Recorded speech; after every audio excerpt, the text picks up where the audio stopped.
Hello दोस्तों, सादर प्रणाम। अपने यूट्यूब चैनल में आप सभी लोगन का स्वागत करत हई।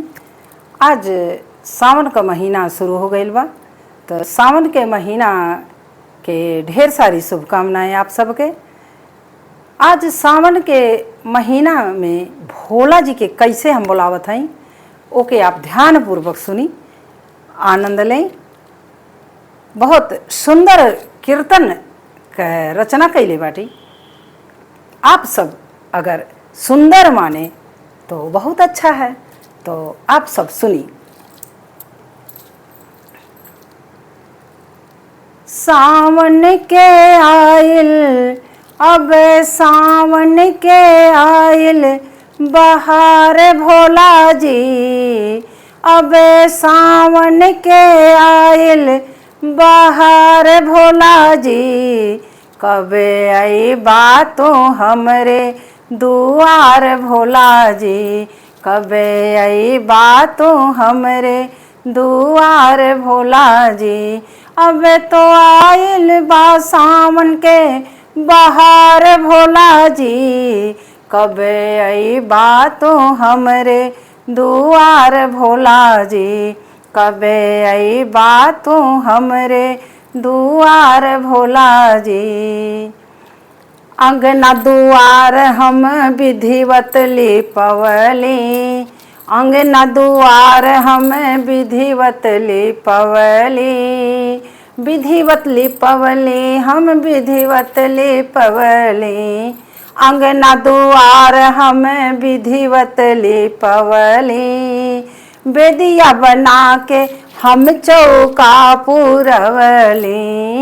अंगना दुआर हम विधिवत लिपवली।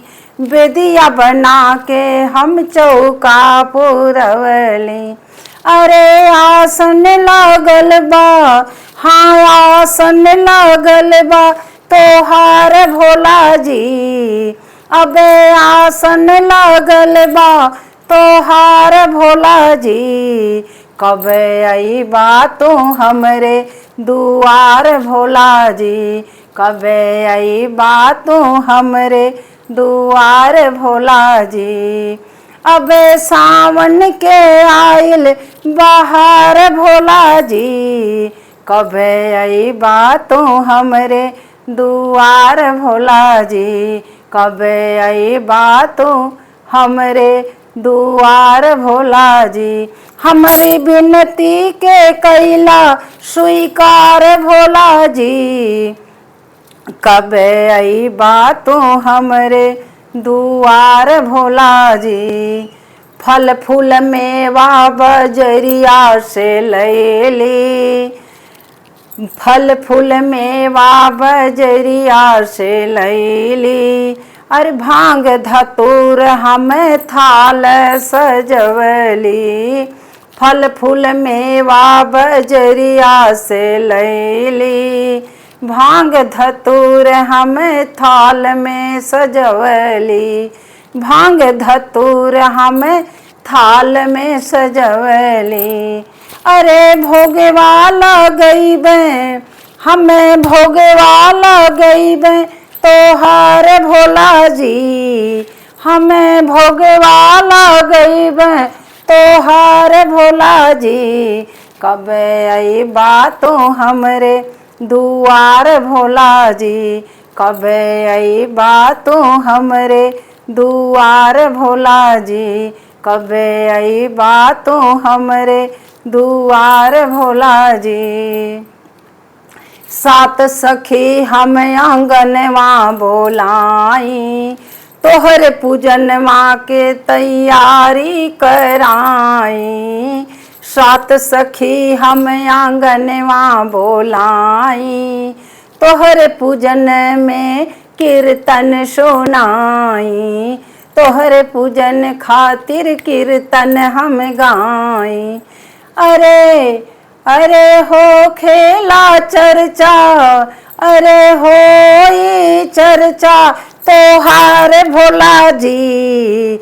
अबे हो ना चर्चा तोहार भोला जी। कबे आई बात तू हमरे दुआर भोला जी, कबे आई बात तू हमरे दुआर भोला जी।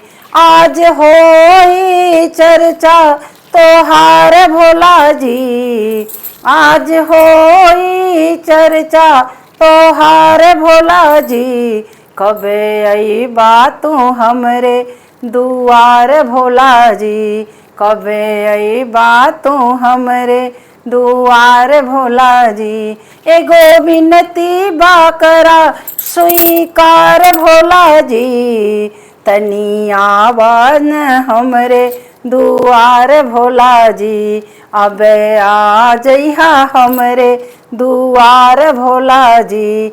अबे आइल बा सावन बहार भोला जी, कबे आई बात तू हमरे दुआर भोला जी, कबे आई बात तू हमरे दुआर भोला जी।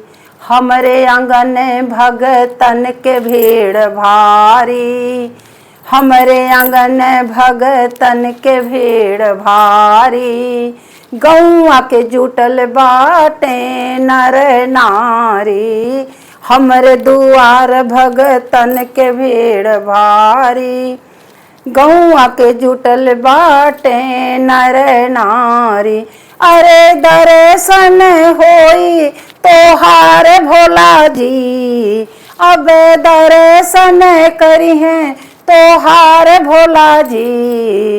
अरे कब आई बात तू हमरे दुआर भोला जी, कब आई बात तू हमरे दुआर भोला जी। मोरी विनती तो कैला स्वीकार भोला जी, तनी चली आवा हमरे दुआर भोला जी, तनी चली आवा हमरे दुआर भोला जी।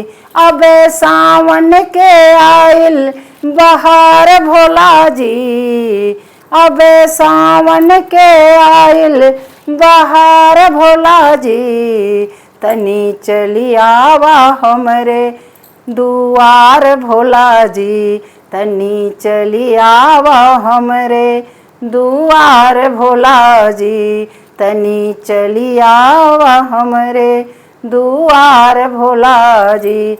हर हर महादेव।